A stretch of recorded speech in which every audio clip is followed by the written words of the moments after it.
All right, well, good evening, everyone. Good evening. I would say we saved the best for last, but it was supposed to be my wife originally. Then I would have said that. And we got Pastor Rick Just tonight. So, you can lay out your best plans, but the Lord directs your steps and you just go with them wherever you go. And so we're gonna just go ahead and jump right into this. And I've told you guys it's between Sundays, but tonight it's the roast of Rick Just. Come on up. Not really. So. Oh, whatever we do, And I would just say that Rick has become such a good friend of mine, and I really appreciate him. If we get too close, Yeah, he's gonna fix it. I can see him running down it's there. It's like two magnets next to each other. Yeah. They push you forward. No, I'm so thankful. We'll talk a little bit about how we've known each other and got to know each other, but just thankful for Rick in my life. And I know I've had people ask, what is it like having the previous pastor in the building a lot of days? And he's being truthful. No. Full transparency, I rarely see him. And we rarely know he's here, which that surprises some of you. I have a feeling the night's going to go kind of like that. Yeah, it probably will. But maybe both ways. Yeah. But no, I'm really thankful for Rick. And so we're going to do a couple things. We're going to start with a quick lightning round, and then we're going to talk just a little bit about early ministry, and then we're going to talk a little bit about just the early conversation about just scriptural holiness in the Methodist Church, the disaffiliation from Asbury, and then we're going to spend I hope what is the bulk of our time just a little bit about the story that we both feel was really orchestrated by God of our relationship and me ending up at Asbury. And I'll probably, this is really the between Sundays with Rick, but I'll probably add in a little bit myself too, from my perspective, because that matters a little bit in the story. So I had like 5 different jokes lined up to start the evening. So I'm just going to tell them to you, but I didn't bring any of my props. I had no props? No Yeah. props. Are these dad jokes? The first thing was I was going to put my leg up like this, and I was going to pull out a big paper scroll, and I was going to go, staff got to write questions. Yeah. And then I was going to let the scroll just roll down. That's all the questions we have to go through tonight. Yeah, well, we'd be here a long time. A long time. And then the second one was that I was going to go get a ream of paper and just say, the staff, all this is full of questions to ask you tonight. But then about these. There's 2 6-inch binders in the offices that are Asbury history. If you ever want to check it out, we probably wouldn't let it leave the office, but if you want to come up here and sit and read through it, you can. That has just been numerous articles over the years written about Asbury. Some very neat ones in there, some very cool articles and pictures.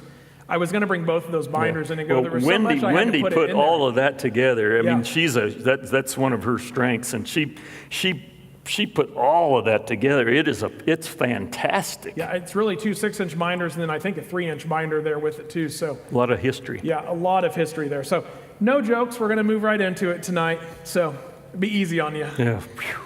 Okay, so lightning round, and Lightning round. lightning round is supposed to be quick. Well- but if you watched last week, it was anything but quick. The Yeah, person we well, had last week was She had talked a lot. By the way, friends, for her to share what she shared last week was one gutsy.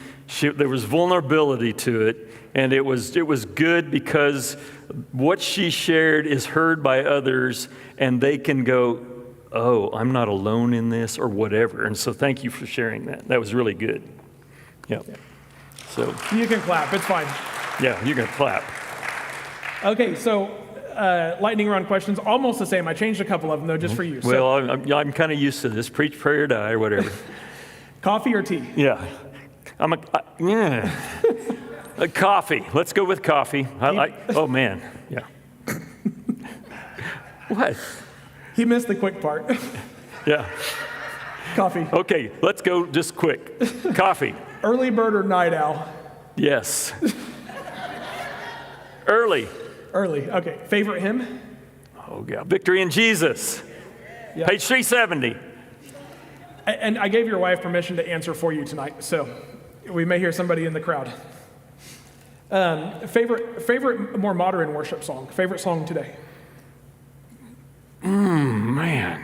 How great is our God is really good. I'll go with that. There's so many, but Yeah.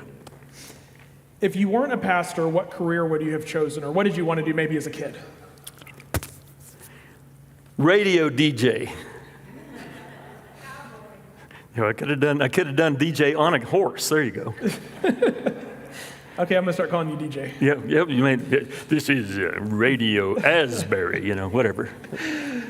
Favorite vacation you've ever taken? Oh gosh. I'm looking at her so she can tell me what it should be. What it should be. No, actually, last year we went to Colorado, and we're going to go back there again this year. And it was away from everything. Just away from everything, and we just had time to ourselves, quiet. There's lots of places. Colorado's great. Good. Favorite book besides the Bible? Oh gosh, Experiencing God. Oh, that's Blackaby. Yeah, by Henry Blackaby. Henry Blackaby. That's a great book. That's a good one. One food you could eat every week. You never grow tired of. Pancakes. Pancakes. Okay. Do you have breakfast for supper? I do. Yeah. Pancakes? Yes. Waffles, eggs, the whole thing. So if you ever come back to Village Inn men's group meeting, which shameless plug for Wednesday morning, it's a long day when you have Wednesday night church and it starts at 6 o'clock at Village Inn. So it's a long day. I would suggest you find a couch around here, and if you don't know where they are, let me know. There's actually a red recliner in the library that's very comfy. Okay. Yes. Good Friday, and that couch and I had a very personal experience for Exactly. about an hour with my eyes shut. Yep, So yep, it was comfy. That's good. Except Jesus, what historical figure would you like to meet? Biblical, U.S. history, anything like that? I would like to meet in person John Wesley. Yeah, I would. Man, yeah. His heart was strangely warmed. I want to hear more about that. Yeah, interesting that you say that. Part of my sermon this week, I'm going to give it away. You still have to come to church on Sunday. But talking about, a little bit tying in with our 250th anniversary, Wesley came to the United States in 1736. And so it was well before our country was even established. And the need for that was that he felt like those who were colonizing the area weren't getting proper representation from the church. And so wanted to come over and make sure they were being ministered to. So Yeah, there's a lot of parallels between Methodism and the way our country's put together with the Yes. Constitution and so forth. Yeah. That's for another day. Yeah. I should say there may be some questions that are may invoke some emotion in them, and that's fine. You're retired now, but what's one thing you miss most about pastoring? Oh, I miss the people, for sure. It's good to see you all tonight. I do miss preaching, although I have done some since I've retired. So, I love to preach and teach, but I'm getting my share on some other areas. So, Good. Yep. Okay, well, we're going to start with your early life. So tell us a little bit about growing up. What was your family like?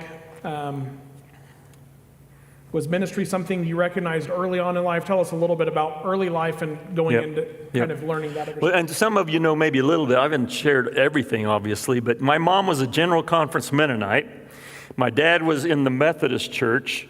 I grew up when they got married, that was like World War III on my one grandparents' side. Mm-hmm. And that once they were married, that hatchet was buried. But we went to a little North American Baptist church in Marion. That's where I got saved at a VBS, at 7 or 8 years old, whatever the case was. My grandpa he'd farmed, had heart problems and so forth. Worked as a custodian for the school, so all the kids knew him. He went and served at a church for 30 years, was a former Methodist church, but it was just independent at the time out in the country in Marion County. My great-grandpa was a Mennonite pastor, so we have this DNA, whether, thinking I was going to be a pastor. You'd have to ask Mary Lou about that, or anyone else from school or whatever. But I was raised in the church. I do remember one time it was a weird deal. I was sitting I'd snuck my little Green Living Bible out at home. And you remember the Living Bible, which at the time was so heretical? How dare you not use the King James? But anyways, Billy Graham said it was okay, and then I could do it. Yeah.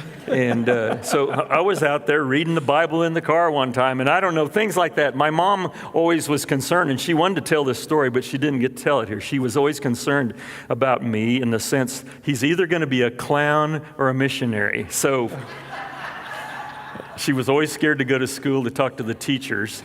But anyway, so I mean, he's raised in the church, and just, as time went along, I can get more into that, but there came a calling in our married life when our kids were young, and so next thing you know, we're heading to Chicago.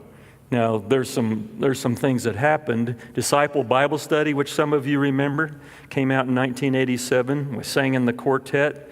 That was a big thing for us and for me. And a couple people like Steve Rankin and a DS named Jack, who said, "You ever thought about ministry?" And at the time was like, "Are you out of your mind?" And next thing you know, those things were pushing me, the rubber meeting the road, and Mary Lou and I were very successful beforehand. I was a purchasing manager of the hospital here in town when we got called into ministry, and she was a branch manager of a bank in Hillsboro, and our little house had been paid for before 30 years old. And so, what do you think you're doing, moving off, taking your kids away, and that kind of thing? But you just knew. So, did you go back to school then, or were you? Yeah, Mary Lou is a year older, still's a year older than me. And she'd gone to K-State a year. I graduated at Marian, then I went to K-State, and then I don't know, we've talked about this, how silly we were, but we got married, then we just thought, heck with this, and we got married after I was a year at school and just did the farming thing and stuff like that. Well, but when I was called into ministry then, that 1 year of animal science was kind of strange to take into ministry, but so I, went to Trinity College, and I got my biblical studies degree in Deerfield, Illinois, in the Chicago area, and then ended up graduating and got a Master of Divinity at Garrett Evangelical Divinity School, which was one of the accredited Methodist schools, which everybody thinks I went to Asbury Seminary, and there's a long story to all that too, but one of the professors from Garrett said, "Bring a few evangelicals up here, we'll send a few liberals down there, and we'll both be better off." And so I ended up going to Garrett as one of the more conservatives, which was kind of out of the norm for Garrett. What year did you graduate with your Master's of Divinity? 94. 94. Mm-hmm. Okay. And then what year did you go to Chicago? We went in 88. 88. So okay. I did 7 years of school in 6. I was serious burnout on schooling. So you went straight from bachelor's into master's. Yep. And then did you pastor during that time anywhere? We were at a church called Northfield, which was in Northbrook, Illinois, a real Jewish area actually. Okay. And actually Steve Rankin had been on staff there, and I'd come on then after that. And so I was the minister of discipleship. I wasn't appointed, but I was a church hire as minister of discipleship during that time. Good. Clear back then. Was there anybody during that time that really shaped you as a person or as a pastor? Well, Steve was still a big part of my life. I mean, Steve mentored me. I've told you all this before. I just thought we were eating pizza, and he was discipling me. So watch out when they invite you to pizza. And then there was a guy named Pat Stubbs at Northbrook, Illinois, who was, you talk about servant heart. Unfortunately, he was killed in a motorcycle accident, but amazing. So, some of those people that you couldn't outserve Pat Stubbs. That's good. Where did you do your first ministry assignment then that was lead pastor or pastor of a church? Yeah, we moved to Kansas, and we moved to Salina. You all know where Salina is. And at Grand Avenue, United Methodist Church there in 94. And we were there for 7 years. And the irony of that is Gina's dad, who was actually a pastor at Olney when I was growing up.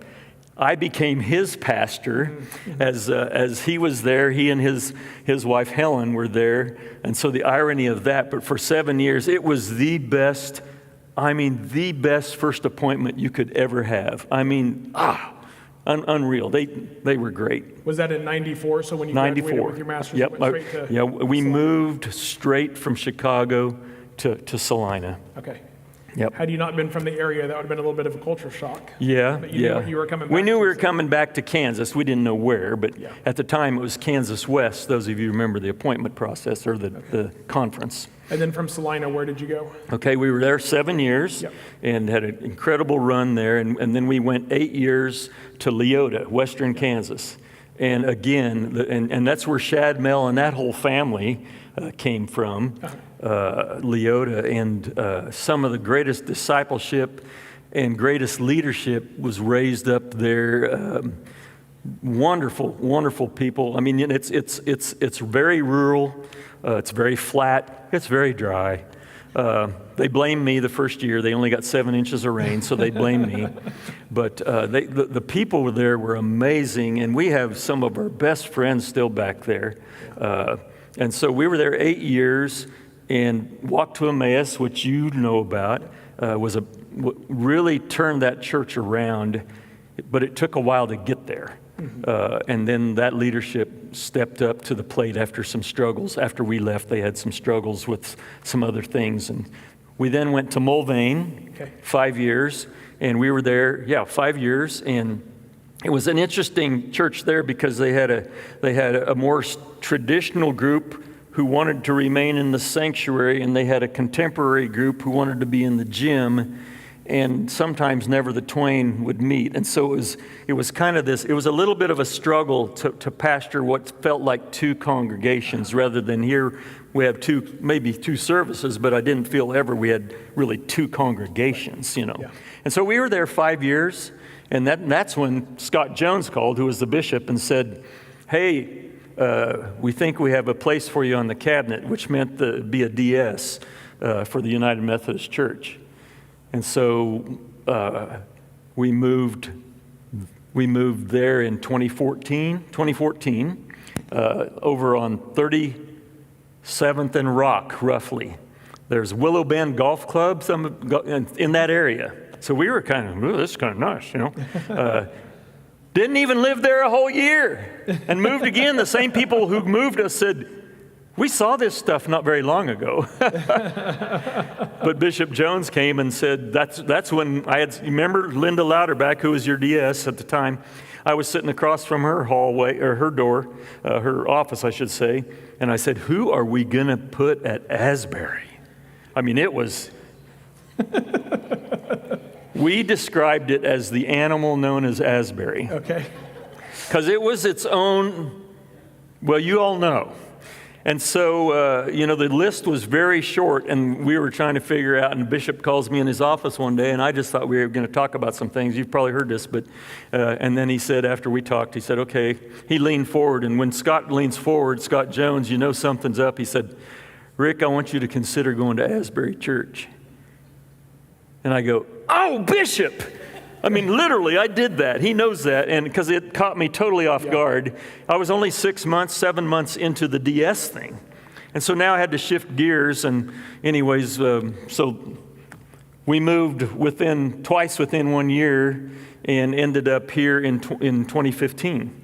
Yeah, I just got a post or a reminder on my Facebook that Because said, this is the time everyone's moving. and in the Methodism, UMC, July 1 is the date. Yeah. Now in the GMC, it can be any time, but in the UMC, you're seeing all these posts. Oh, I've been here, you know. And so anyways, I saw my post that actually I came here 11 years ago.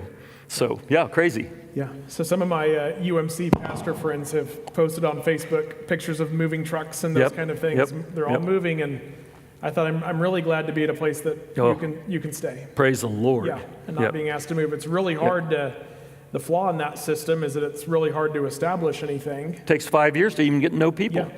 Yep. I'm telling you. And then being asked to move. So, I maybe one thing I just learned, I didn't realize that it was only 3 churches before Asbury. So. Yeah, I was fortunate.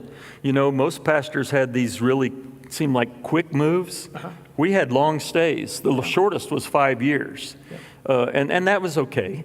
It just that marriage wasn't quite the same as some of the others, but I still love some of them. Those people in Mulvane, there's some wonderful people there. But yeah, we were 7 years, 8 years, 11 years here almost, and so we had long pastorates, and that's worth a lot. So when did you, in that time, well, let me ask first, what was it like being a DS for 6 or 7 months? Did you enjoy it? Were you glad to be back in the church? Well, it was, you hardly got your feet wet, and I was in charge of 55 churches or something, 52 or whatever it was, something like that, Wichita east of the UMC, you're just trying to get to learn how things worked and what the rhythm was. And we had 17 DSs on the cabinet at the time. We were with Nebraska and Kansas, which it was way too many. You can't manage that kind of numbers. And we were already beginning to realize there were going to be some pretty serious struggles coming down the pike. That was hard. I mean, I've been a presiding elder longer than I've been a district superintendent, okay. in the UMC, presiding elder in the GMC. Yeah, when was it, shifting gears a little bit to what I know is described as kind of early understanding that things weren't moving in the right direction theologically? When did that begin for you? When did you begin to notice? Well, we already knew it back in 72, even before I was a part of it. But I mean, in the earlier years, there were some things that were taking place, and some of the language which was not meant to go this direction, by Albert Outler, something called pluralism. And he didn't mean it that way, the way it was taken, but it began to be something that was understood as theological pluralism, which then began to be this kind of anything goes types of thing. And pretty soon, what we saw happening as time was going along then was we had this book of discipline, which actually was very good, by the way, but people weren't following it. And, you're only going to be as good as you obey what is before you. I mean, that's the same with Christians in our Bible, We have 66 books of the Bible that tell us how to live, and oftentimes we don't even follow that. Yeah, I mean, it's right there. Oh, I'm supposed to read that? Yeah. Yeah, it would behoove you. So I had to throw that in. Theological pluralism really removes the statement that Jesus says, I'm the way, the truth, and the life. Yeah. That no one comes to the Father except through me. That there is only one way, and that theological pluralism says. Well, and that was a big rub then. Yeah. That was beginning to happen on the conference floor, because you had Jesus is a way, or all the streams go to the same river, and that began to be problematic. And I remember when I announced that I was I was going to be leaving, I said, I have some really, really good friends in the UMC. That was a hard move, but when it got to be where someone was talking, was giving devotions with regards to Jesus, and they were being chastised for speaking of Jesus too much, I knew we had problems. Yeah. Yep. When can you recall? I mean, I have to give details of it, but time when that was that even before? Yeah, that was going on before. Or? That was that would have been in the.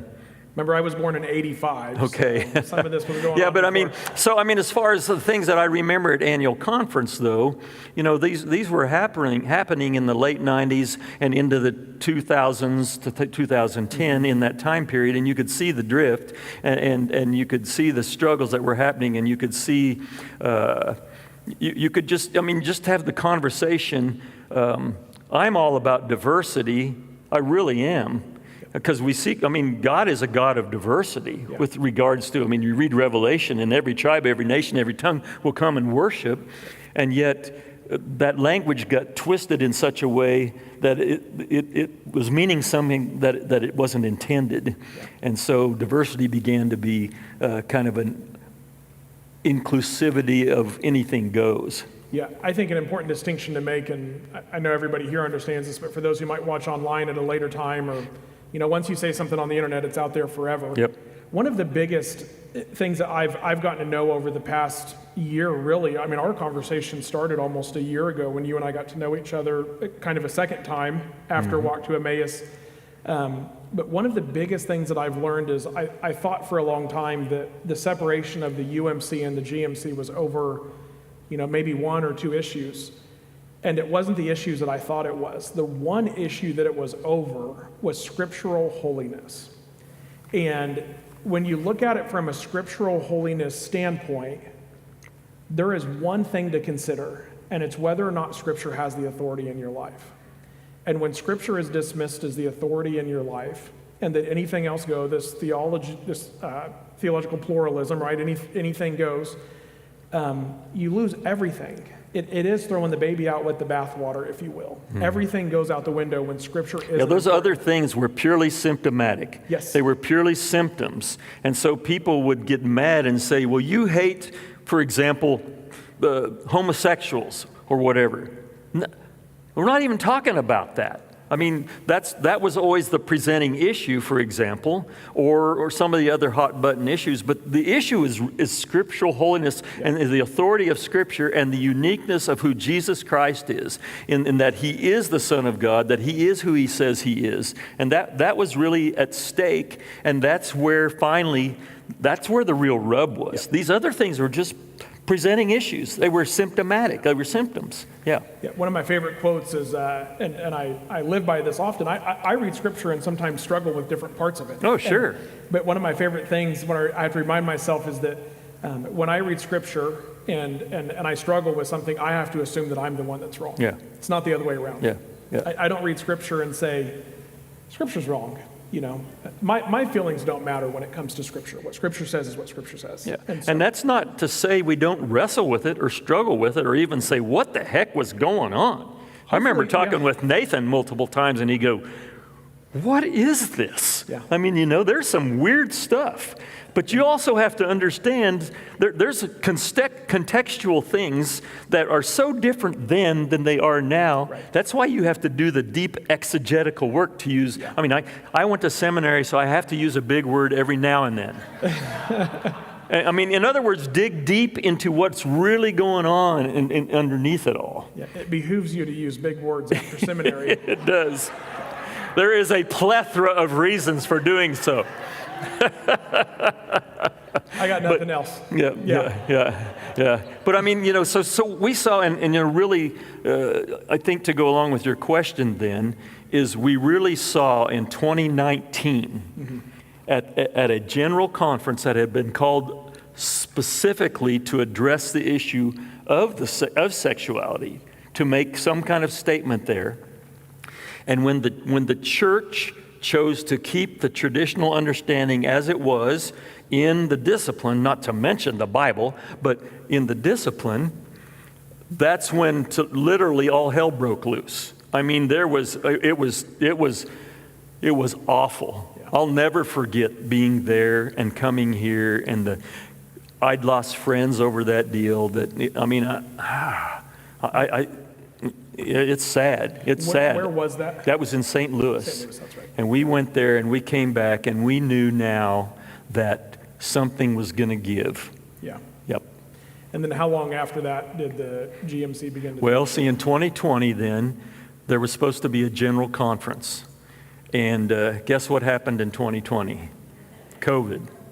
So in 2020, there was going to, that we were going to come together. Well, then something called COVID happened, and you know how that impacted us here as well. But so general conference, and rightfully so at the time, had been postponed to 2022. Okay, so now we have 2 years. But in the middle of this, and I really need to say something about the COVID thing, is that, okay, you all remember 13 weeks and then another 8 weeks later. And you remember how the staff continued to come here and do the work of the church, and we continued from here to minister to that screen up there, and none of you were here. Mm-hmm. I preached to that screen, I remember, for all those weeks, and yet you were watching and you were engaged. It was amazing. Mm-hmm. But I still remember how the staff was so good in the sense of being able to keep the ship afloat and keep going and do the work of the church and think outside the box at time and all the things. And so all of that was happening. We had the UMC stuff happening, and we get through that, and 2022 happens, and they decide they're going to postpone it again under the auspices of, well, we still have COVID issues, we can't travel. Well, all of a sudden we were beginning to see writing on the wall, and then they were going to do it then they postponed it again, and when they did that in May in 2023, in May of 2020, no, in 2022, in May of 2022, the GMC launched, May 1. And yeah. Now there's some things that led up to that on my role in that. If you want me to talk about it, I can. I was going to ask, what was your role in that? Well, especially locally. Yeah, and Mike and Jerry, they're back there, and they, we've been colleagues a long time and working on some of this, and Mike and I have been in renewal ministry a long time. But I remember even clear back in the 90s, realizing I want to be a part of revitalization and renewal, and so I would write letters. I didn't write a lot, but I wrote some letters to the bishop. I wrote, and I would get some responses from people, of course. But you remember, Mike, we were part of something called Good News. We were part of something called Double Portion, like Elisha, the double portion of blessing. And then when in Kansas West, I believe, Mike, you actually called me. I think you called me and asked to be president of KFUMR. If not, I'm saying you did that. I can't remember, but I think you did. But this was when I was in Leota. And so I became the president of Kansans for United Methodist Renewal. So I helped to oversee the renewal within the life of the annual conference, which at the time was Kansas West. Well, then it joins with Nebraska, and they didn't have anything like that. And they felt out there by themselves, anybody who was more from a traditional understanding of Scripture, etc. So I continued, and we expanded, and we became Great Plains for United Methodist Renewal, and I was the president of that. And as a result of that, and as that was on more of the local level, then on the national level, I was working with some people, and a guy named Walter Fenton calls me and said, "Hey, I wondered if you'd be willing to be a charter member of something called Wesleyan Covenant Association." In 2016, a bunch of us met in Chicago, and they expected just a few people, and it was packed. It blew up. They couldn't believe how many people showed up for the initial launch of the Wesleyan Covenant Association, which was really just to be really someone to help guide the church and praying for renewal with the UMC. And so I said, yeah, I'd do that. And so I signed off on that. I told Bishop Jones I'd signed up on that. I had a target on my back as a result of that, somewhat, from the conference. But I felt it was important. And as a result of that, then we began to work with chapters around the nation. And I would go around the state in different places and share what was going on. And in fact, you at Asbury will remember how many meetings we had here with the local church, as well as Walter Fenton was here. We had various people who came in. And so we were a part of all of that to help prepare for, we didn't know what was going to happen, but we knew something was going to happen. So the Wesleyan Covenant Association was that kind of in between, what do they call that? What do you call it? Yeah, a midwife. It's like a midwife. Yeah, between something that was being birthed. Yeah, I mean, it was being birthed, but we didn't know what was being birthed until this all happened, and then May 1, the GMC launches. Now, I knew behind the scenes, because I know people back who was part of that, but I knew it was going to be happening. Yeah. So when did you go to Chicago to meet with that group? 2016, October. Okay, so for 6 years then, 2016 to 2022, was working through this, praying through it. Kind of being a part of that. Yeah, Mitch Reese, Susan, I believe, went along at the time, but there was several of us from the area. Mm-hmm. Were there moments during that process that you considered if you were the person to do it, to keep moving through with it? If you were the person to keep moving through with that, or whether I should just back off? Right, let somebody else do it, or you always feel really called to it. I knew I was the person to do it. And I guess you could ask Mike and Jerry and maybe Mary Lou. I mean, they know me, but I just felt, I really felt strongly, and I had the connections in the conference, and even the connections with the UMC folks where we could work together. Because my mantra was during that time especially was, don't be a jerk. Yeah. I mean, literally, if you were a jerk, you just blew up the bridge. And so I was able, when it came time to disaffiliation, to work with our conference staff. And I told the guy who was responsible for a lot of that, Scott Brewer was his name, I said, if you and I have to get up on the conference floor and represent, I hate to say it this way, but both sides, we can do that and help them understand that we can make this work. Yeah. And so because of that relationship that I had with the conference, we were able to move through this disaffiliation in a way that other conferences it was punitive. It was not so punitive for us. Yes, we had to pay some money, but... Yeah. What area did the UMC West Conference cover? Was it West Conference? The UMC, what area did that cover geographically? Well, the Western Kansas West? Well, yeah, the UMC conference. Yeah. Are you talking about our annual conference, Kansas West? Conference. Yeah, when I first came in, it would have been about really from about Highway 77 all the way to the border west. Okay. Would have been roughly, maybe a little bit on the other side, but roughly. And then the rest was Kansas East. Okay. And of course, then you had your Kansas City, Lawrence, those places. Okay. But that's for our annual conference, yeah. Okay, that makes sense. Yep. So thinking then about when Asbury Church began the process of the disaffiliation, was that pretty quickly after May 1st of 2022 that the conversation began that we needed to Well, we'd been having conversations. We'd already been having conversations. We'd been talking about various things. If you all recall, we went through several. I mean, I remember Herb. You remember Herb Lentz? I mean, he was. We need to have conversations. And so, we had conversations. So we'd already this church had been prepared for that, and we had hopefully prepared others as well. Now, I do have to own this, and so you can be mad at me if you want, church, but I really didn't give you a choice. And that's probably not the best approach, because some pastors were really going to say, most were going to say, here's what I'm going to do, you choose what you're going to do. But I chose to say, here's what we are going to do. And I don't know right or wrong, but I knew this church well enough to know that's what they would do. If it was a different setting, it probably would have been, It was the right decision for this church. Oh, yeah. We voted, friends, if you recall, and here's how this happened. We had to call a church conference.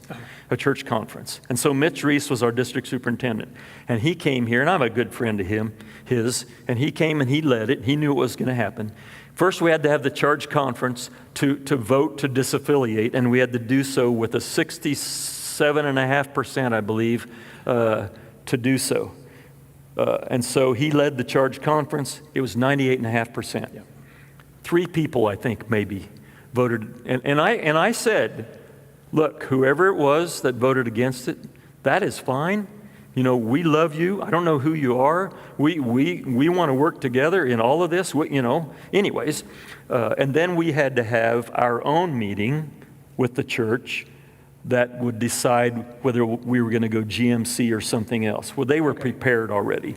So it was a disaffiliation and then a decide where to because other churches voted. Some voted not to go GMC. Some decided to go independent. And some even, there's a few that may be connected with a Free Methodist or something. But for the bulk of them, GMC. Now, we are a fellowship of the willing, not of the constrained. In other words, if you don't want to be GMC, we're not going to hold you to it. Yep. There's a process, but you're not going to be held to it. Yeah. How long did it take to get the results, the 98.5%? Was it that night? Yeah. Okay. There was no way. 10 minutes. Okay. We took the vote. We had 2 people in the back. I don't remember who counted. But we had 2 people in the back who counted and then came up, and then Mitch read the results. I think Mitch read So that would have been so that was 2022? Or? Yeah, and see, because in 2021. 22. It's 22. Because in November then, see, we had annual conference then. Well, we weren't ready yet. We had not yet got that far along to be able to raise. We had to raise $203,000 or something. You all remember, roughly, something like that. We had a deal over here, and It's still in the back. and we raised that like Quick. Yeah. And in October 1, we officially became GMC. Okay. October 1 of 2022. Yeah. Okay. So it wasn't long between the disaffiliation vote and the decision to move to GMC. Yeah, That yeah, wasn't- yeah. Because we made the decision immediately to go GMC, and then we already kind of knew what the process was going to look like. I had been working really close with Scott Brewer, who was great to me. I can't say anything but good things about Scott. He stayed, of course, but I mean, he bent over backwards to help me in helping others. And I think it just pays off to not be a jerk. It really does. Yeah, it does. Yeah.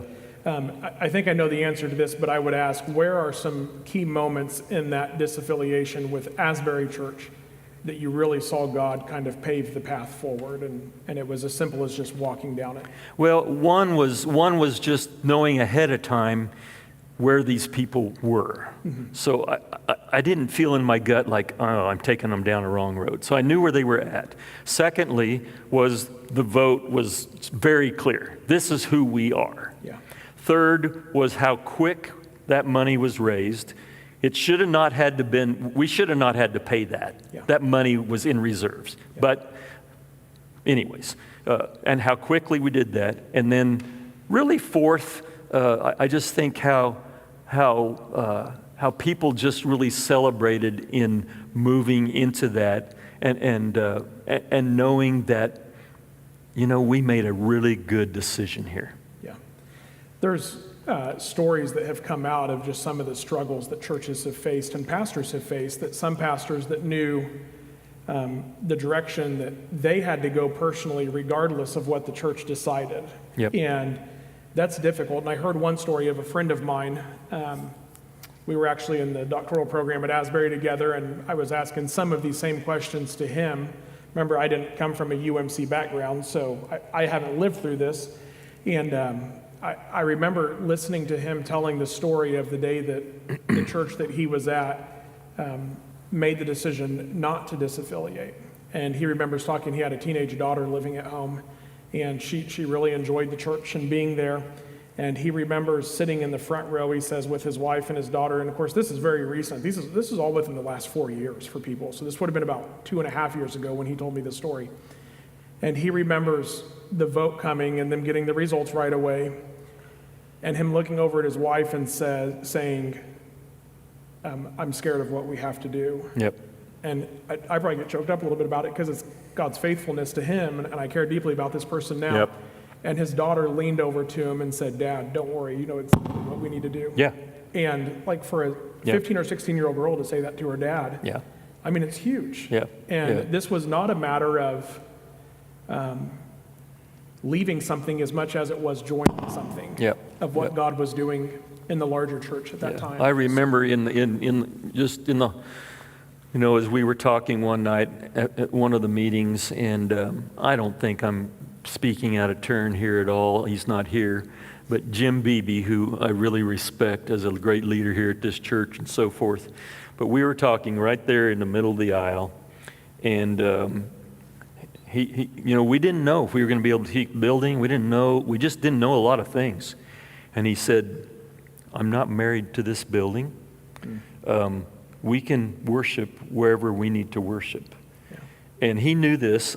I don't know if the rest of you know this, but I'd already been meeting a little bit with the principal down here at Gateway School, which formerly Emerson, and talked about us meeting there should we need a place to meet.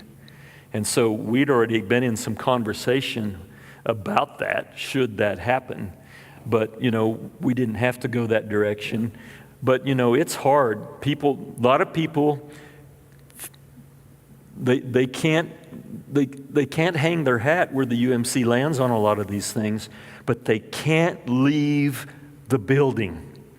They can't leave where so-and-so got married, so-and-so was buried, so-and-so was baptized. Well, yeah, that's hard. I get that. I mean, we had a fire in Salina. When that church burnt, that was hard. But, so I get the emotion of it, but in reality, man, God's bigger than this building. I mean, he really is. So in the Western world, we have done a poor job of realizing the church is the people. Yeah. And it's the kingdom of God, and it's not reserved for any address. In the same breath, I would say, think about God's faithfulness in allowing Asbury Church to keep this building and to be here. Today, if any of us were thinking, if we're going to plant a church, where do we want to plant a church? We want to pick 2 blocks one direction and 8 blocks another direction into a neighborhood. It's a terrible location to have a church that you're trying to grow. But I've always thought, same way with the church we were at in Newton was the same way. It was in a non-developing part of town. Everything had been built up around it, and everything was happening on the polar opposite side of the community as far as growth was concerned. And I realized one day, I just always thought that in that particular location, and even here at Asbury, that, in the early 60s when 2801 West 15th was purchased, that God had a plan and a purpose. Oh, yeah. Yeah. And that has been lived out over and over again, and that's still the plan and the purpose today. Well, and the reality is, my views on church planting have changed over the years. And, we're going to talk Tuesday on Zoom about multiplication and things with the district. But, church planting happens in a lot of different ways. And the tendency for us in the West is let's go find this growing place which is in the suburbs and everybody has money and we know then we can pay the staff or whatever. But meanwhile, look around the church and see how many people who don't know Jesus. Right. I mean, if you think about it, that whole apartment complex over here is a breeding ground for people to know Jesus. Yeah. I mean, all over the place. So, and when they all know Jesus, okay, let's go somewhere else. But there's a lot of work that we can do, and I think back to all things I wish I could have done different probably or whatever, but, it's just life. It is what it is. Yeah. And, so I could go on that a while. Yeah. We'd have to take up an offering. Well, let's keep going then. We need to take up an offering. I do want to say something real quick before I forget it, because I brought this book and I want you to read it. But I thought maybe it was one you wrote and you were just I'm writing a book. You'll never believe this. Anyways, this one's called "For a Faithful Future: The Global Methodist Church," and I may have a copy down there for you. But it's called "For a Faithful Future: The Global Methodist Church."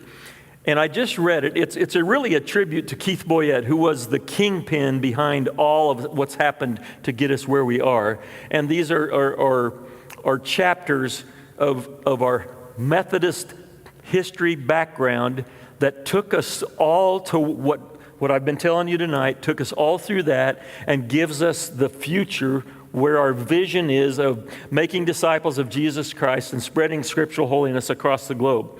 But when you read this, you'll see some of the pain that we went through. Mm-hmm. I mean, when I was reading this, it was like gut-wrenching at times, because it was like, I remember clearly some of these things that were happening.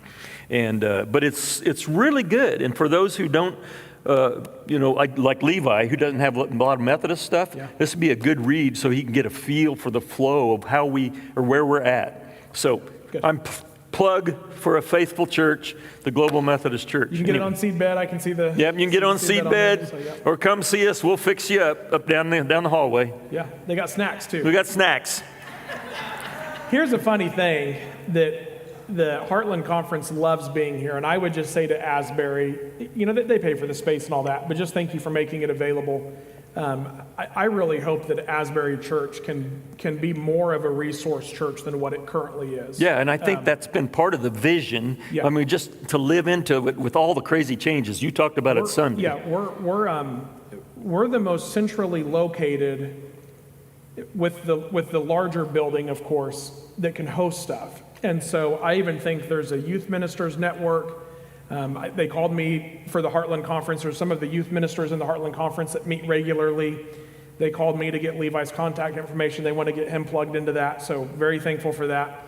And they said they were going to be getting together, and I just said, hey, Asbury's always available. There's some women's group that have talked in the past, and so it's just, we want that. So we're glad to let the Heartland Conference be here and want to continue that relationship. But one of the things I really like about it as the pastor at Asbury is that every time I go down there, Bridget pulls out all the snacks.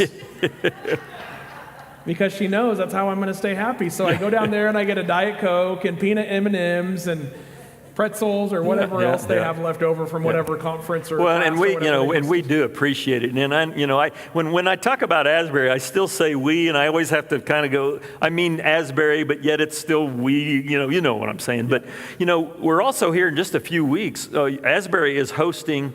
We're having what's called an ILI, International Leadership Institute. We do leadership training, and so for 3 days, 2.5 days, 20th through 22nd, we'll be down in the atrium and Fireside maybe, or I can't remember the rooms, but doing some leadership training, and it's wonderful, and we so gracious. Thank you so much, because for one, Bridget's thrilled she doesn't have to move stuff to another place to do training, and so yeah. Yeah, and right after I came, of course, the bishop was here, and I was sitting here in the front and could see on the screens the larger church body worshiping. Again, when we think about this isn't a building, this is the body of Christ, this is the bride of Christ coming together.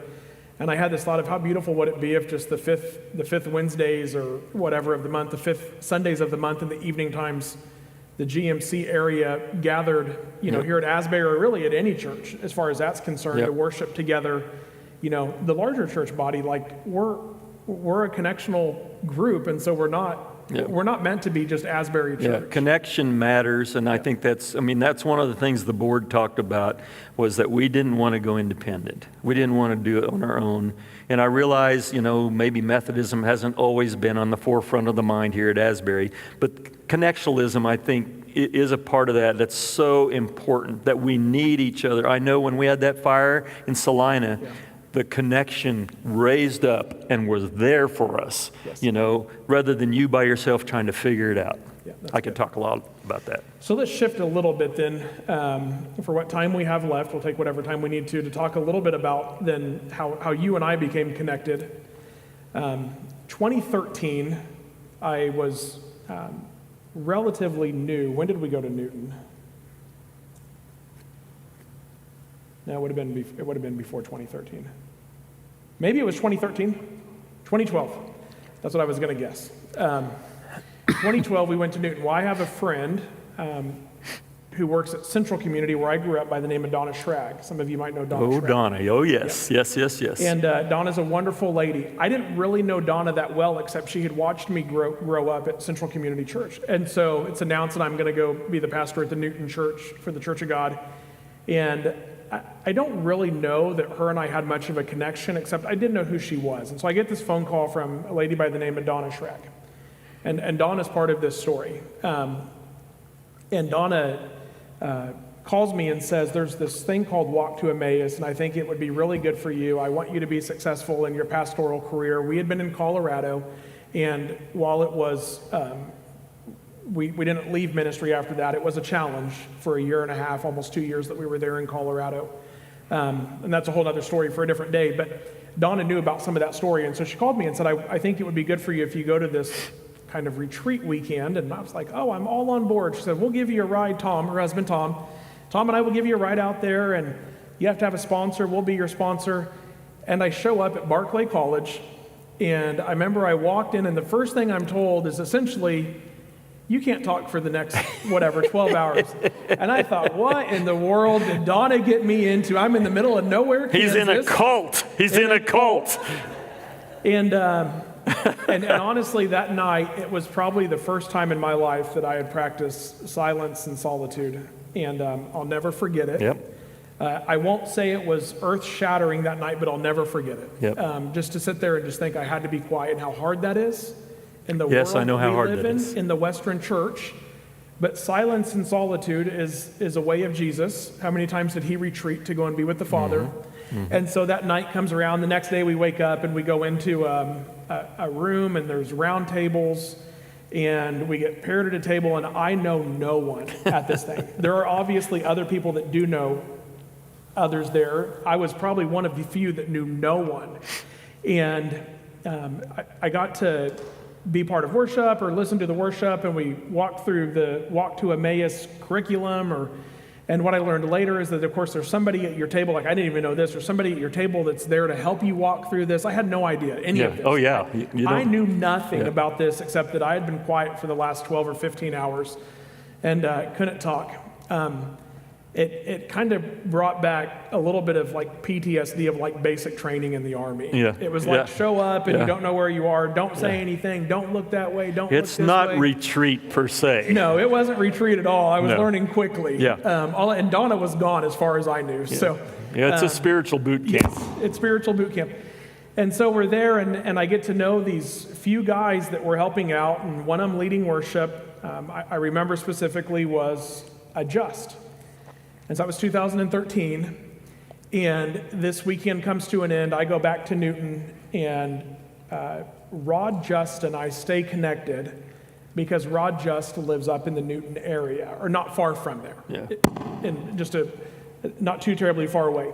And Rod and I stay connected via Facebook, and every once in a while I would run into him and say hi. Do I need something else, or? Okay. Nathan's great too. Thank you, Nathan. And so we are getting new microphones actually for the sanctuary, so that's good. So Rod and I stay connected for a while, and I'm going to tell my part of the story and then how you and I kind of reconnect. See if it's the same. This is my part of the story, so it's not going to be wrong. You're sticking to it. Yeah. And so we stay connected via Facebook over the course of what really becomes 12 years. And as much as you can stay connected through Facebook, occasionally run into somebody. I enjoyed seeing pictures of the ranch, and I enjoyed seeing pictures of the cattle that he had, and I always thought, man, it'd be fun to go out there to the Flint Hills with him, but just enjoyed seeing those pictures of the fish he caught at the ponds when he was out working. And I think you're getting ready to get a bottle of water. Is that what you're getting? I've got There's one right actually here. one right here in the front. I've You don't got have one to in the walk front anywhere. right here. Yeah. I forgot to bring it up. I was going to offer you mine, but it's Thank almost you. I know gone. I saw it, but thank you. And so I'm at Asbury. So I'm still pastoring in Newton. I end up at Central Community Church on staff there. And I decide pretty quickly after leaving the Newton church that I wanted to start a doctorate of ministry. And I actually started, because I just didn't know, I started at Dallas Theological Seminary. And I knew it was respected. Some people of books that I like to read, like Tony Evans, has produced some great material. He's on the board there and a big supporter of the church. Some good people are part of Dallas Theological. And I remember the first assignment that was given to me was to write on dispensationalism. Oh, yeah. And I remember, and I actually still have the books at home, and I tell my wife, I don't think I'm going to do this. I've never heard the word dispensationalism before. And I said, there's no way at this level I can learn a new concept and then turn around and write a 25-page paper on it. And so 3.5 weeks after I stopped Dallas Theological Seminary. And I take a year to kind of reevaluate, praying through this. And I had originally wanted to go to Asbury Theological Seminary, but I didn't because Asbury Theological Seminary was going to make me write a paper to get into the seminary. And I said, I'm not writing a paper. Dallas will take me if I pay him a little bit of money. And so I go to Dallas. Well, I realize I should have went to Asbury to begin with. And so I kind of go back begging Asbury to let me in. And then they said, oh, no, you don't have to write a paper. Just give us something from your master's work. And I said, oh, that's all I had to do? Okay, email it over to her while I'm on the phone with her. And within 2 days, they approved me to start my doctorate at Asbury. So I start there. So fast forward, then a couple years into it. And a year ago this past summer, I was at Asbury. And a professor by the name of Dr. Tom Tumblin was my last professor for my doctorate program this past spring semester. And I remember telling him that I was just looking for something different, and that my time at Asbury, I had learned about sort of the more traditional Methodist faith, and I said there's something there that I like. The Church of God comes from Methodist roots, so there was parts of it that we had abandoned that I realized that maybe I was missing and wish we hadn't abandoned. And some of that was liturgy, some of that was some of those practices of silence and solitude. And my Church of God friends know that I love them and love the Church of God, and still do to this day. But they were beginning to struggle with some stuff that I felt like maybe wasn't being addressed appropriately or quick enough after witnessing what the UMC and the GMC had happened there. And so I'm there, and Tom says these words to me. He says, "Brother, we would love to have you in the GMC." And he said, and I said, "Well, how do I do that?" I had no idea. He said, "You need to go find the presiding elder and send him a message and connect with him." And so I said, okay, so while I'm still in Kentucky, I look up, I think I literally typed in GMC presiding elder, Wichita, Kansas. And up pops this guy by the name of Rick Just at Asbury Church in Wichita. And, right, and this is 2025, so 12 years later. Yep. And I go, oh, I know a Just, I know a Rod Just. And I had to make sure those weren't the same people, and they weren't. And so I Hallelujah. I hope he's watching right now. No, he's baling hay. He better be baling hay. He'll watch later. Yeah. So I send Rod Just an email or a message on Facebook, and I said, hey, are you related to this Rick guy? I hear he's the man, the myth, the legend. Yeah, yeah. And he says, it's actually my brother. And I said, okay, well, I want to connect with him. Do you have a phone number for him? I can reach out. And he said, well, he's in Colorado, or he's going to Colorado, but connect with him when he comes back. And that's when you guys were going to what you said was one of your more favorite vacations in Colorado. And so, anyways, come back and I connect with you, and we have our first lunch. Do you remember our first lunch? Well, we were at Copper Oven. Yeah, Asbury's second it's our office. It's our campus over there. Yeah. And and then I'll let you kind of tell the story from here. But my first, I probably don't remember it. Okay, No, I may remember more of it than you do. But my first interaction with now Rick 12 years later, a guy comes and brings the book of Doctrine and Discipline with him. And he wanted to make sure I wasn't Who crazy. does that? Yeah.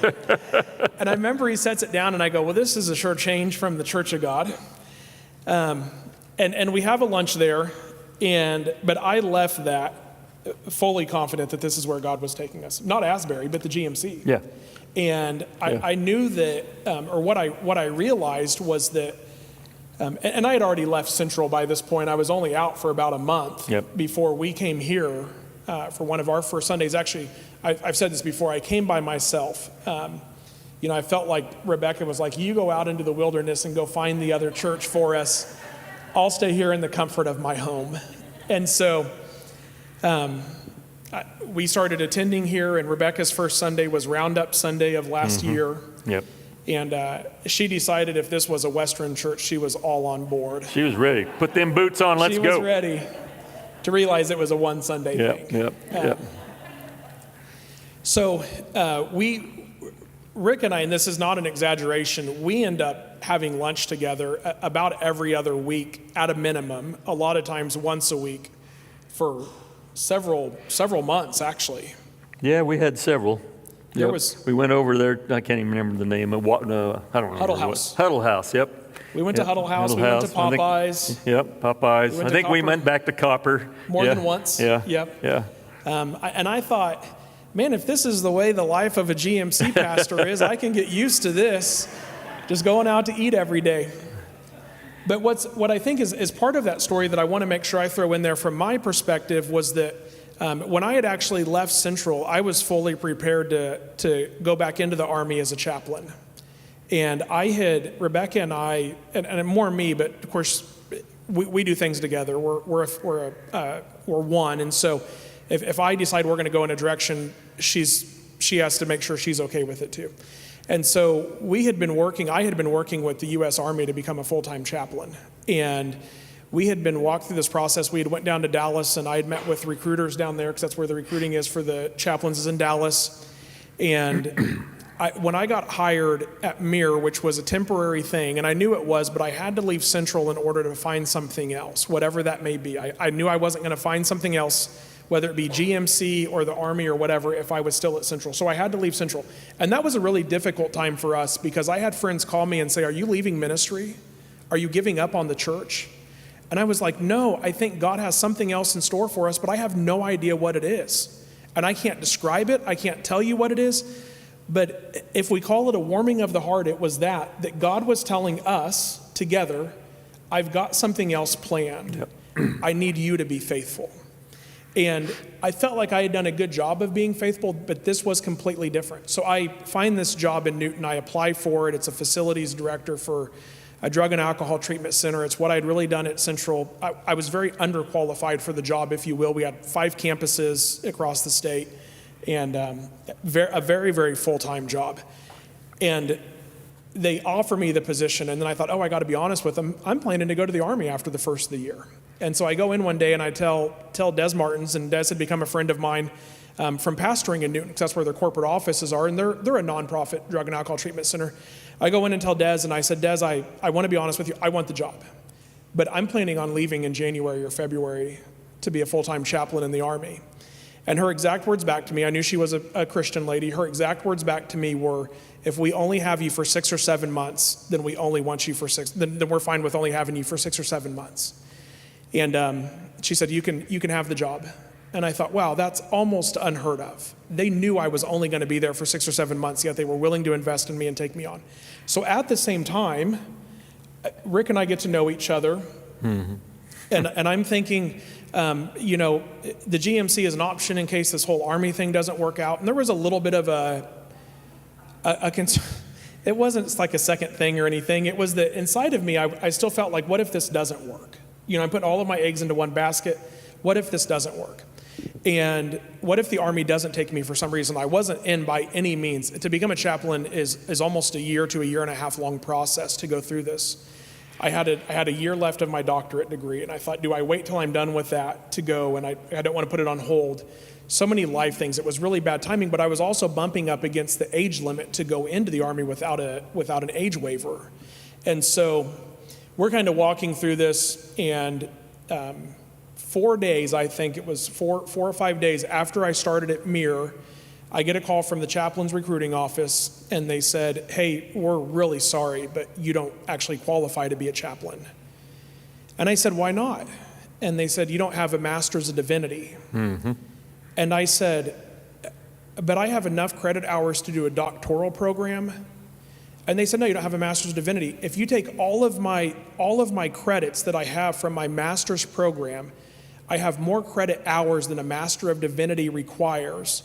But the school that I went to for my master's degree did not offer as a master's of divinity. They offered what they called a master's of Christian ministries. And it's sort of the same. It's not the same, but it's very similar to it. What is a really interesting thing is that's Mid-America Christian University, and Mid-America Christian University is now one of the preferred colleges for the GMC to go to, as if this wasn't part of God's planning all along, And so we're sitting there, and I remember literally getting on the phone. I had lost 30 pounds to get into the Army, and I had never dieted like that before. He's not in the Army anymore. Oh, the tables have turned. It's because she keeps bringing donuts on Sunday morning. Cut the feed. We're done with this. No. Yeah. Yep. And so, I would just say God knew what he was doing. And so I remember getting that call. And then I remember going and telling Des, I'm going to be here longer now. The Army's not going to take me. And Des said, great. We'd love to have you, no matter how long you stay. And so then Rick and I get connected. I go to my residency. Rick and I get connected. That was actually all before I even knew Rick. And when I'm at Asbury Seminary, I kind of just feel this calling to the GMC. And Wilmore is a special place. A lot of people have felt callings in Wilmore, Kentucky. And so we're in Wilmore, and in the back of my mind, too, most of you know this, I'm still thinking, we'll move to Honduras one day. Well, we had planned this trip for October. I planned this trip for October. My wife is shaking her head no right now. She's saying, we weren't doing anything in this. That was you. But I really did want to go and minister to to soldiers in the Army. I still have a special appreciation for that. And I remember when I was in basic training, how much the chapel services meant to me. And actually the duty stations that we had picked, we got far enough in the process that we had picked duty stations, all had basic training centers at them. And that's where I wanted to focus. And so there was, not desirable places to go, but I wanted to focus on those young men who were going into the service, young men and women, into the service and developing the Christian faith in them before they go and experience some of the hardest parts of their life they'll ever experience. And that was kind of what I felt like my calling was. And so, however, I come back and meet Rick Just. So Shows up with the book of Doctrine and Discipline. I'm going to pick it up here a little bit because, so our very first meeting, we're sitting over there at the copper oven and I get a call, and I'm always interested in people who are interested. In fact, I had 3 calls today with people out of state about, like you.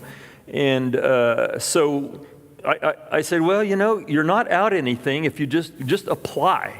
I mean, if you apply, and I said, I don't know what year I told you to put down, like 30 years from now. I don't know what I told you. No, it was like 2099. Yeah, I said, just put a year down. Because, you're not committing to anything, but this way they can look at all what you need and so forth and say, oh, yeah, okay.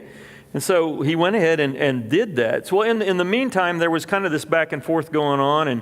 And I was, okay, this kind of ties into the retirement thing, really. But I knew that there's maybe something going on here for me. But I also knew, the very first time I thought, well, I wonder if that might be somebody who might be going to Asbury or something. I mean, and then I knew you had the chaplain thing and all that stuff, and so we'd had these meetings back and forth and trying to sort it out. And he was really liking the fact that we actually had some guardrails with something called the Book of Discipline. I mean, something that kept you from going too far in the ditch and gave you some guidance and so forth. But I do remember, and here's where the Colorado thing came into play. I do remember sending you an email, and I said, look, we're going to be gone, but, when I get back, I'd like you to consider something to pray about this. I'd like you to consider praying about being the next pastor at Asbury Church. That was in October. Right. That was the vacation you went on in October. September, we went on that vacation. Okay. And then wasn't that when I sent you the email? Did I send you the email in October? No, you sent it in October because Rebecca and I were like 3 or 4 days away from going to Honduras, that's right. I was fully convinced she would fall in love with it so much she'd want to move there. That's right, because we went. We went on this vacation, which was so great. Of course, Dave had to call me and tell me we had a few issues here. While I was gone, that didn't have anything to do with you at the time, but there were some other things. But Mary Lou and I were talking about, because I was just kind of sensing something going on inside of me as well about, I feel I can go a while, but 2 years ago, if you remember in July, 2 years ago right now, I went through that heart stuff. I had that, what they call PFO. They had to close this hole in the heart, had blood pressure issues, and thinking, now, I'm not blaming you, Asbury, but, I don't know, maybe I need to slow the train down. Now, you got to also understand, I was pastoring here and also doing the presiding elder piece for the conference. And so, in a way, it was almost like 2 full-time jobs, which I feel bad now looking back because you probably felt like I wasn't giving you the attention that I need to give you, I should have given you. But it was just where I was called at the time. So through all that, though, I send him an email and just say, hey, I want you to pray about this. And the crazy thing was, it's not like he spent 24 hours praying. I get an email seemed like minutes. Well, that's so ironic. My son just told me today. Yeah. My son just said, Dad, I think you ought to be back in the church. So, right? Yeah. So okay, that story's right. Yeah. We went to Honduras over my 40th birthday. And again, I was convinced that my wife would fall so in love with it that she would say, let's move here tomorrow. Let's just not go back. And so let's bring the kids down and let's just stay here forever. She keeps saying no. So, Rick, she's always indebted to you for giving me this I opportunity. want free donuts now. And actually what had happened is Kenton and I had been out hunting together in western Kansas, and we were far enough involved in talking to the GMC that actually we had driven by the church in Cimarron, beautiful Yep. building out there. Yep. And I remember they were looking for a pastor, and I remember thinking this may be a place we end up. And so we were hunting, and Rebecca and I we were okay with something like that, a relocation of that place, if that's where God would call us, really believed. And by the way, she would say, and we would agree on this, that, we'll go wherever God calls us. But we have to both understand that's a calling that God gives. So whether it be Cimarron or anywhere else, I won't say the H word, Honduras, Just don't say hell. that we'll go where God calls us. So Cimarron or somewhere like that, was always a consideration for us if that's what the GMC would see for us to do. And so we're out hunting one day in western Kansas and just north of Cimarron, and I think what's Ford County Fishing Lake area. It's an open wildlife or hunting area. And we're sitting there and we're just talking about life a little bit. Some of the best conversations you can have with a teenage boy is hunting. And he just said, and it really meant something to me. He said, I really miss you being in the church. I miss you pastoring. And because even when I was at Central, I really didn't get to do much pastoring.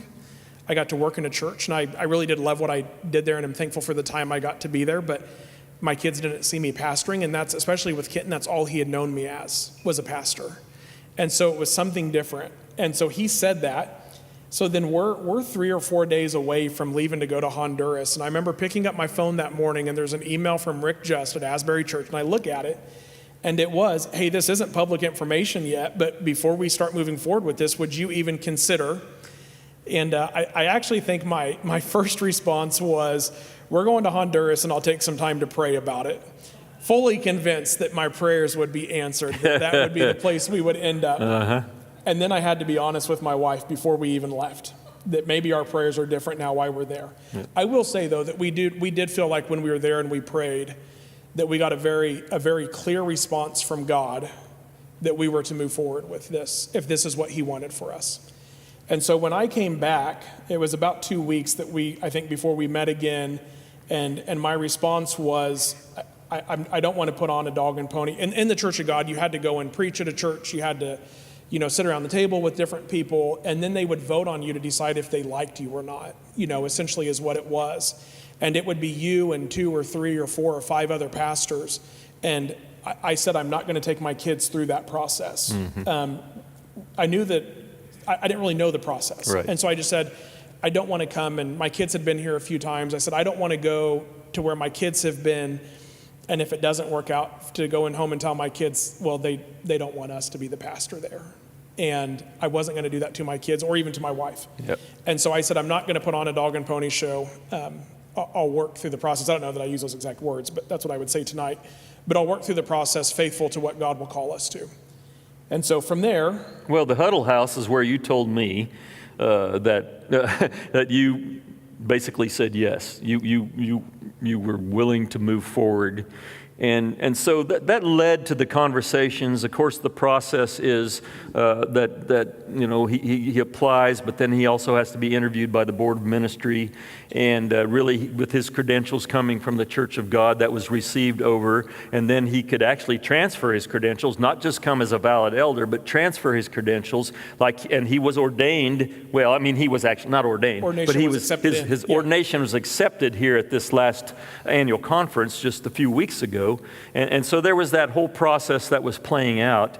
And so in that process, Jordan, of course, was part of it because I'm the presiding elder here. That was a conflict of interest for me to be bringing Clint in to talk to the board, and Beth is here as the chair, and others and so forth. So, these things, just kind of fast forward. We just went through the process. He was accepted through the Board of Ordained Ministry. Then, of course, they received what was called the clergy profile here.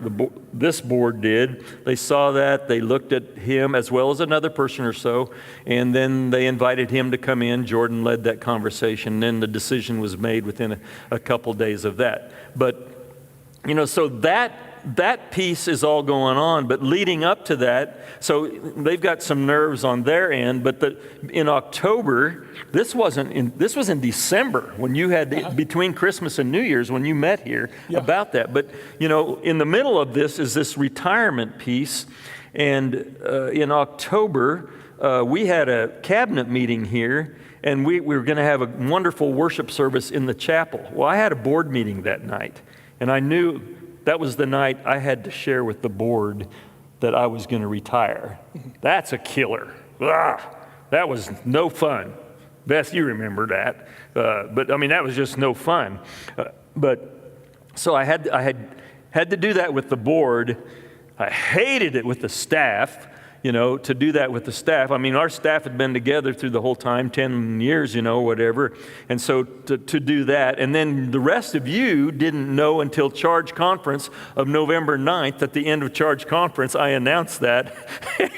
And so, all these things were happening in the midst of knowing that we probably had the next pastor being lined up. So those pieces were falling together, and so at the end of December then, the board gave the thumbs up, which then meant that we knew on our end, and I realized the retirement was a very short, it was short as far as letting you all know, but I just knew that there was a time that was right, and Jordan and Bridget, to be honest with you, were very instrumental in reminding me that God will take care of Asbury. That's not your concern.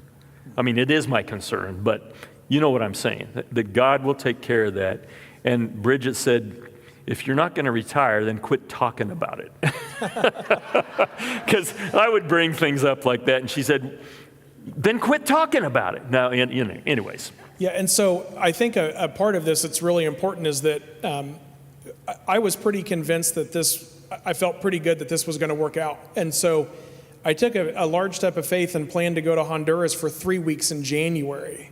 And I didn't have enough vacation time from my job at Mir to go. My whole plan was to quit Mir, spend 3 weeks or almost 3 weeks in Honduras, and then come back here and start February 1st. And so we were walking through this, and I just kept thinking, it was such a peace about the whole process. And It was, and I kept telling my wife, what if this doesn't work? And now I've got tickets bought to Honduras, and I have bunk beds to go down there and build and to spend this time there. What if it doesn't work? And she just kept saying, if it's God's will, it'll work. And if it's not, it won't. And so the 6 to 7 month thing with Mir really matters, because when I taken the week off between Christmas and New Year, and that's when it was decided and told to me, and I had taken that week off from work, and I went in actually on my day off. I think it was December 28th, and Rebecca and I drove over there, and I said, I got to run inside real quick. So I ran inside, and I met with Des, and I told her, and one of the first words out of my mouth were, remember when you said you were okay with 6 to 7 months? Although I had told her 3 or 4 days after I started I wasn't joining the Army, I said I didn't know that this is what God was preparing. And I said, I'm really sorry, and I don't like doing this to you, but I'm putting in my notice. And it's short, because I'm also going to Honduras for 2.5 weeks or 3 weeks. And then I was like, I hope she doesn't start putting the math together that I was going regardless of how anybody felt about it there. But she looked at me, and I said, I hope this doesn't hurt our relationship. And she said, absolutely not. If this is where God is calling you, you go. And so I left, and what's cool about that I haven't shared is that they ended up restructuring the department and completely eliminated the position that I had. And for a nonprofit that's serving a drug and alcohol community, that's huge for them. It was quite a bit of money they were able to save by restructuring that with my departure. And so it felt good to know that I really wasn't leaving them in a lurch. I think what I did is open them up to something new that they probably wouldn't have considered. And that can only be done by the work of God in that. And so it was very peaceful then to go. There was some other irony, though, that played out. I don't know if you all recall, but Clint and Rebecca were attending church here for months Yeah. They were in the class I was teaching on Wesleyan theology and so forth. You know, the distinctives of Methodism and so forth. And I knew it, they knew it, and no one in the class. And I knew there was like 4 board members in there, and I didn't know who any of the board members were. No, he didn't know, but I knew, and so all this stuff was playing out, and I think a few people right at the end were starting to put a couple pieces together, especially the day I was going to announce it, and you're sitting in the front row with your suit on, like. I kept telling him, do I need to quit coming? I mean, do I need to lay low for a little bit and not be there? No. And he said, no, just keep coming, just keep doing what you're doing. Yeah. And he did tell me I couldn't come to the charge conference, so I didn't come to that. Yeah. And so, not in a sense of like you can't, but maybe should. Well, I just thought that might not be the best night. So we didn't do that, but it was, it was. But we originally started attending Asbury because I knew I couldn't walk through the ordination process or the transferring in of my ordination with the GMC if I didn't have a relationship with him. And you have to have a presiding elder to walk with you through that process.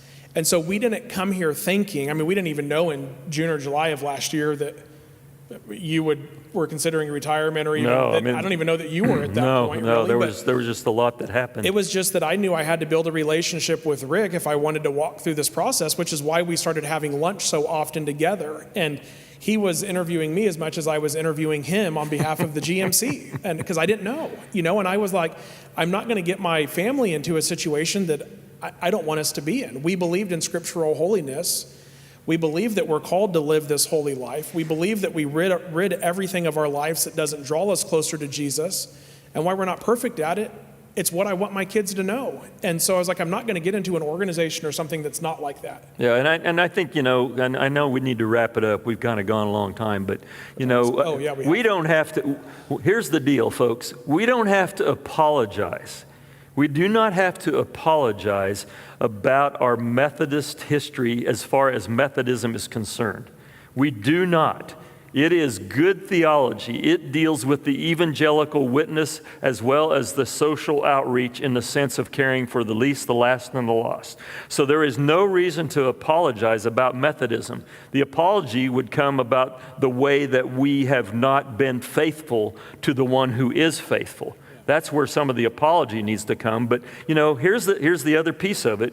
And I've been telling churches this all the while, because some of them have PTSD from disaffiliation, and some of them are still struggling and continue to default to the old ways. And I say, we're not going there anymore. If you're going to bring it up, you bring it up somewhere else, but not here, because that's not who we are. This is where we're going. This is who we are. I still have good friends. I still love folks in the UMC, and it is fine for them to stay there if that's where they're at, if that's their calling. But for us, this is where we're going. So I could go a long time, but we'll have to take an offering again. I think where a really good place to wrap this up is just God's faithfulness continues in our life over and over and over again. And when we started this conversation almost an hour and a half ago, sorry to everyone, we're running way over on time, I apologize, but sometimes I think we could sit here for a couple hours and talk. We barely touched the surface of any of this stuff. But just to say that even thinking back through the history, and one of the things that I've said a lot about Rick to our staff is that over the 10 and a half years he was here, God knew exactly what he was doing. Asbury Church needed somebody that was willing to walk them out of where they were and into what they needed to be in. And imagine had it been a pastor that wasn't willing to do that. Imagine if it would have been a pastor that said, we're not, like you said, you didn't really give them an option. What if it wouldn't have been an option that would have went the other way? And so I think for 10 and a half years, God had exactly who he wanted here. I think in my own life, I would just give witness to the fact that God knew exactly what he was doing when I ended up with Tom Tumlin that morning at the front of the classroom at Asbury Seminary. Yep.